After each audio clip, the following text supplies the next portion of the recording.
80% of our clients over the last few years have come from Atishay's outreach. We could sell anything from a one-off consulting all the way to a full service retainer. I think the first week we got like 3, 4 calls booked in from you guys. Hi everyone, this is James Ball, the founder of the Ecommerce agency, and we've been working together for a little over a year now. And James, it's nice to have you on. Thanks so much for agreeing to this interview. No, it's all good. Thanks for having me. For sure. So before we start, do you want to do a quick introduction, yourself, the company, the clients you work with? Yeah, for sure. So, as Atishay said, my name is James, founder of the Ecom agency. We started off as a retention only agency, offering email and SMS. And yeah, over the past few years, we've gradually extended our service offerings to the point where we now offer media buying, ad creative production, landing pages, and just general e-commerce growth consultancy. We've been with Atishay for, we got our first few clients doing our own outreach. I obviously came from a freelance background, so a few referrals, but I think as soon as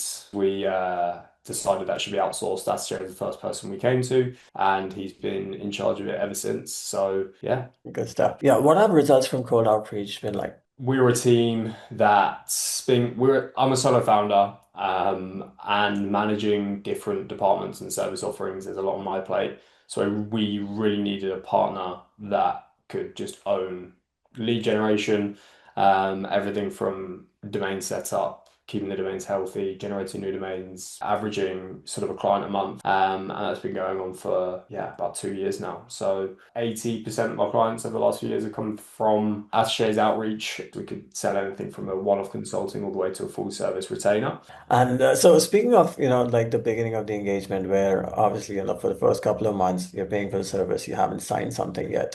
Do you remember how long it took you to sign the first customer? And, what was that initial period like where you're kind of anxious because, the channel hasn't worked, or at least working with us hasn't worked for you so far? I think the first week we got like 3, 4 calls booked in from you guys. But obviously it was a different landscape a couple of years ago. We still have weeks like that.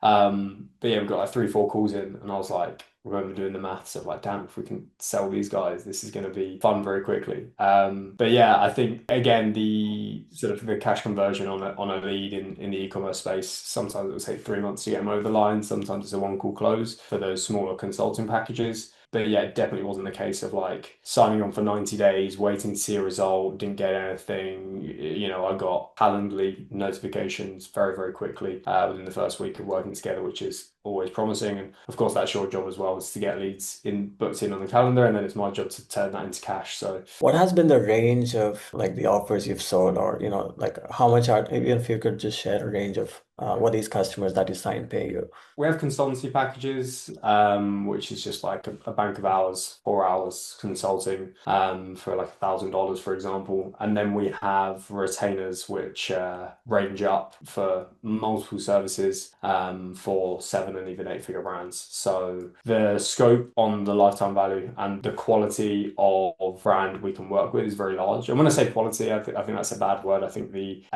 stage that the brand is. So we can work with a startup founder who doesn't really have that much experience in D2C marketing, and we can sell to them, but we can also come in with a very experienced brand, and we can take over their email, their ads, their creative, everything, which is obviously lends itself towards much, much larger retainers, and anyone in the e-commerce space will know what I'm talking about. Love to hear it. And just one last thing, if there's an agency watching this and they're on the fence whether or not they should do this, what would your advice be to them? I think as well, this wasn't my first cold email agency I worked with. I worked with a couple before when I was like very, very early, still a freelancer, then took it in-house, got some success with it, and then, as I say, came back out to Atishay. And I think that as a channel, cold email goes, it's no secret it's a very hard channel, particularly for D2C agencies these days.